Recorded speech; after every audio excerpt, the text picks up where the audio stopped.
Assalamualaikum, saya Diah Prabaningrum. Hari ini kita akan membicarakan tentang CV dan resume.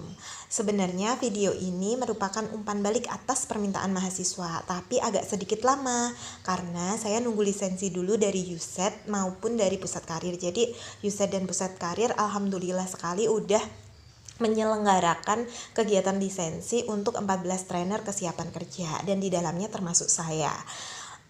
Langsung aja ya kita lihat perbedaan CV dan resume. Apa sih perbedaannya? Kalau CV itu yang disebut kurikulum vitae adalah versi lengkap dari daftar riwayat hidup kita. Tapi kalau resume adalah versi singkatnya, yang biasanya untuk melamar kerja kita menggunakan resume bukan CV. Karena kita bisa bayangin ya, ketika HRD itu membaca CV pasti diperlukan waktu yang lama. Tapi kalau membaca resume, waktu yang diperlukan lebih singkat daripada membaca CV. Oke, langsung masuk ke tipsnya. Yang pertama, kenali diri lebih dalam. Yang kedua, gunakan aplikasi pendukung. Yang ketiga, isikan hal-hal yang penting. Mari kita lihat dari kenali diri lebih dalam. Kita perlu mengenali diri lebih dalam untuk membantu mengambil keputusan, yaitu kita mau mendaftar di bidang usaha apa. Saya contohkan ya. Ketika Anda itu menyukai foto diri karena Anda merasa memiliki tubuh dan wajah yang menarik, Anda dapat mendaftar di bidang industri konten kreator, khususnya di busana ataupun fashion. Anda bisa menjadi model untuk mencoba dan mereview produk dari all shop ataupun online shop atau toko daring. Tenang, di dalam konten kreator itu ada tim untuk fotografer maupun ada tim editor. Jadi Anda bukan foto-foto sendiri, terus pakai baju sendiri, terus ngedit-ngedit sendiri. Enggak, biasanya ada tim. Misalnya juga Anda suka menulis, Anda dapat mendaftar sebagai copywriter, jurnalis, maupun pengelola web di bagian penulisan artikel. Mengenali diri lebih dalam itu akan membantu Anda menentukan posisi yang tepat untuk Anda. Jadi Anda bekerja dengan perasaan riang gembira. Selain itu, mengenali diri lebih dalam juga akan mampu menentukan CV seperti apa atau proses pembuatan CV ataupun resume seperti apa yang kita butuhkan. Misalnya nih, kita tipe praktis, kita bisa menggunakan aplikasi yang siap pakai. Contohnya seperti Canva, seperti template pembuatan resume, kita bisa mencarinya di Google, aplikasi siap pakai untuk membuat resume. Atau kita tipe detail dan spesial, yaitu suka mendesain sendiri menggunakan aplikasi Corel, Photopedia, Photoshop, atau lainnya. Jadi, mengenali diri lebih dalam selain membantu membuat keputusan, juga membantu kita untuk memilih aplikasi apa yang sesuai. Oleh karena itu tips nomor 2, gunakan aplikasi pendukung yang sesuai dengan kepribadian kita.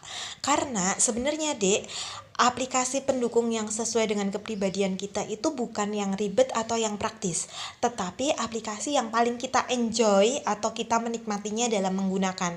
Karena belum tentu orang yang bisa Photopedia, Photoshop, sama Corel, dia enjoy untuk membuat sesuatu di Canva.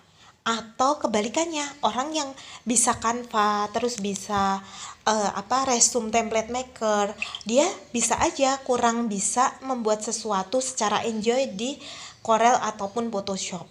Oleh karena itu, aplikasi pendukung yang tepat itu adalah aplikasi yang paling Anda kenali fitur-fiturnya, paling Anda sukai cara penggunaannya. Terus yang ketiga, isikan hal-hal penting. Jadi, hal-hal penting adalah hal yang berhubungan dengan profesi yang Anda lamar. Beritahukan pencapaian Anda, ya tentunya ya, selain alamat rumah, alamat surel, nama lengkap, tanggal lahir, Anda perlu memberitahukan pencapaian Anda.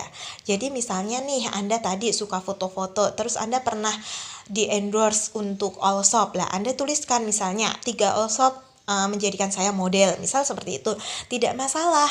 Atau tuliskan hal-hal yang sudah Anda lakukan untuk peningkatan skill dalam hal tersebut atau yang berkaitan dengan hal tersebut. Misalnya Anda suka foto-foto, maka bisa jadi Anda itu pencapaiannya adalah pernah mengikuti beauty class dan dengan predikat sangat baik atau memuaskan, misal seperti itu. Karena kadang ketika kita mengikuti kelas-kelas ekstra itu ada sertifikatnya yang menerangkan skor kita ataupun grade kita, misalnya sangat memuaskan, baik, ataupun cukup baik gitu. Terus tuliskan juga pelatihan-pelatihan yang pernah Anda ikuti berhubungan dengan pekerjaan Anda. Ya, selain tadi ada sertifikasinya atau ada sertifikatnya, juga kadangkala sertifikat itu hanya sebagai peserta itu tidak masalah, karena ada juga kelas-kelas khusus yang hanya menyediakan paket peserta, bukan paket kelas untuk dinilai atau di-scoring. Terus gunakan simbol yang sederhana seperti titik, kotak, ataupun penomoran. Jadi simbolnya itu tidak perlu yang seperti bintang-bintang, terus kupu-kupu terbang, atau capung, atau angel, itu tidak perlu. Tapi simbolnya itu yang sederhana aja, penomoran, kotak, atau titik, atau mungkin simbol achievement. Jadi simbol achievement itu kotak tetapi ada dilubangi segitiga di bawahnya, itu kan simbol assessment, simbol pencapaian atau achievement. Lah, terus selain itu juga Anda harus menggunakan foto resmi atau semi resmi bergantung dari profesi yang Anda lamar. Lah, misalnya Anda melamar profesi sebagai dosen misalnya, ya itu fotonya yang resmi. Tapi kalau Anda melamar profesi sebagai model di konten kreator, ya mungkin semi resmi itu bagus. Jangan gunakan foto-foto yang sensual, kecuali Anda memang bekerja berkaitan dengan hal-hal yang memang memerlukan sedikit sensualitas. Tapi apa ya yang kerja memerlukan sensualitas dengan CV? Tapi biasanya lebih amannya itu pakai semi formal ataupun yang formal. Lah, kalian juga harus atau sangat diperlukan untuk menuliskan minimal 2 pendidikan terakhir, tapi jangan sampai SD dituliskan ya, itu kepanjangan.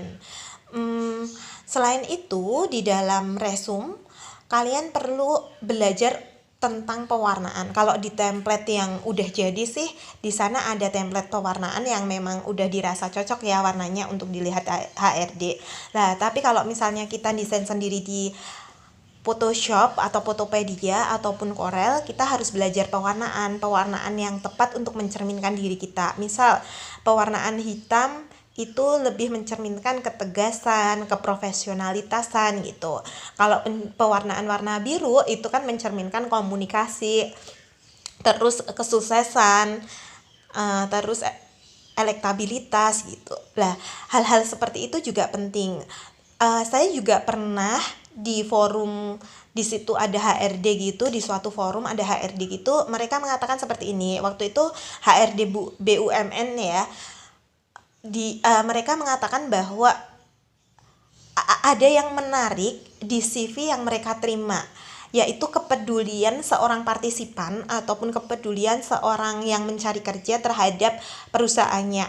Lah, kepedulian itu bisa dilihat dari apa? Dari font yang dia pakai. Jadi misalnya nih, Anda daftar di BUMN yang fontnya itu Arial, yang biasa dipakai itu Arial, maka cobalah Anda juga menggunakan font Arial itu atau menggunakan huruf Arial itu, karena itu menunjukkan kepedulian kita. Itu memang hal yang kecil ya, tetapi seorang HRD kan punya sains lebih tinggi dari kita.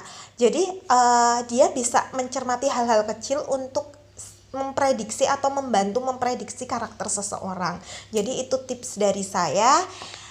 Selamat siang dan selamat beraktivitas, selamat dicoba, dadah.